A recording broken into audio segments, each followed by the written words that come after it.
Magandang umaga po sa lahat. Luzon, Visayas, Mindanao. Tayo nagbabalik dito sa aking YouTube channel, ang aking munting channel po sa Mil Soriano TV 29 po para mag-discuss ulit ng another coins. Ayan. Magandang umaga po sa lahat ng kolektor Luzon, Visayas, Mindanao kung saan kayong panig na mundo po. Nagbabalik po tayo kahapon po. Wala ho tayong vlog. Ayan po. At busy tayo kahapon. Ngayon lang tayo magbablog. Mayroon naman tayong coins na dumating po. Ayan, nandiyan po sa ating harapan po pero binuksan na natin kasi nga mahal. Baka mamaya mapeke na naman. Ayan po. Magandang umaga po sa lahat ng aking mga subscriber po. Thank you so much po. Yung mga hindi pa po nakapag-subscribe at gusto nyo ang ganitong mga topic po, baka pwedeng makisuyo. Pakipindot naman po ang ating notification bell. Ayan po. Para ma-update po kayo sa mga latest ko pang gagawin mga video po. Ang pinag-uusapan po rito ay ang mga coins. Ayan po, sari-sari pong coins, banknote po. Ayan, dahil mga ating mga koleksyon. Ayan po, para makita natin kung magkano na ba talaga ang kanilang mga presyo po. Ayan. At magandang umaga sa aking mother dyan sa Dumpay, Basista, Pangasinan po. Masanto sa kabosan na si kayo na yan. Magpagaling kayo dyan. Doon sa mga uncle ko naman po, special shout out po sa Isabela, Quezon. Ayan po.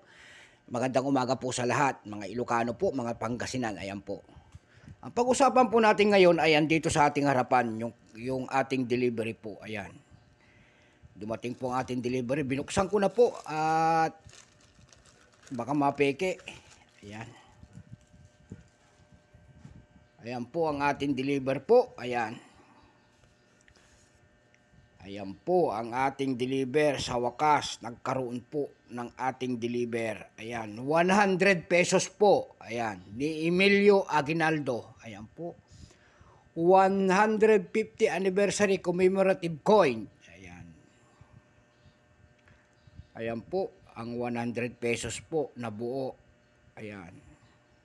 Republika ng Pilipinas, 100 pesos. 2019, ayan po, General Emilio Aguinaldo. Pagkatalikod ho natin yan, makikita nyo po ang isang imahe po na lalaki. Nakasakay po sa kabayo. Ayan po, siya po ay si Emilio Aguinaldo po. Ayan, at may hawak sa kanang kamay po, may hawak siyang espada. Ayan po, nakatagi doon sa espada, harap po na espada, mayroon naman pong nakalagay na ating watawat ng Pilipinas at saka 150 taon. Ayan po. Kalayaan at kasarinlan. Ayan po. Bago natin simulan ang ating talakayang, kilalanin muna natin siya. Ayan po. Issue po, syempre, Philippines po. Period, Republic 1946, up to date po. Ayan. Non-circulating coins po, type. Years, 2019 lamang. Ayan po. Value 100 pesos. Ayan po. Currency, piso 1967. Out to date po. Composition po nito ay Nordic Gold. May bigat po itong 15 grams. May haba pong 34 mm. May kapal po itong 2.4 mm. Shape, syempre round. Orientation nito ay medal alignment. Excuse me po. Number and dash. 192732, reference number KM-308. Ayan po.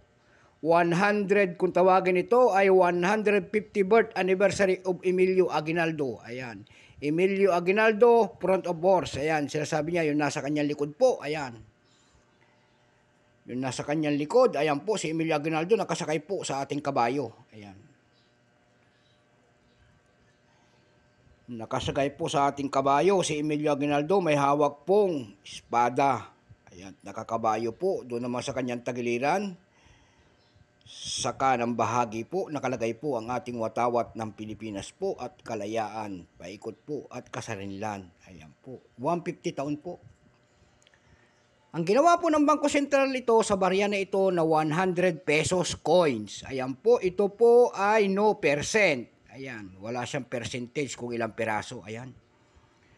Pero yung almost uncirculated nito doon sa ating numista.com po, nagkakahalaga po ito ng 700 pesos. Ayan po. Ang ginawa pong ilang piraso nito ay 5,000 piraso lamang, pero wala po siyang percent. Ayan. So hanggang dito na lamang ang aking vlog. Magandang umaga po, Luzon, Visayas, Mindanao, kung saan kayong panig ng mundo po. Thank you so much po sa aking mga subscribers. So hanggang dito na lamang po. Bye-bye.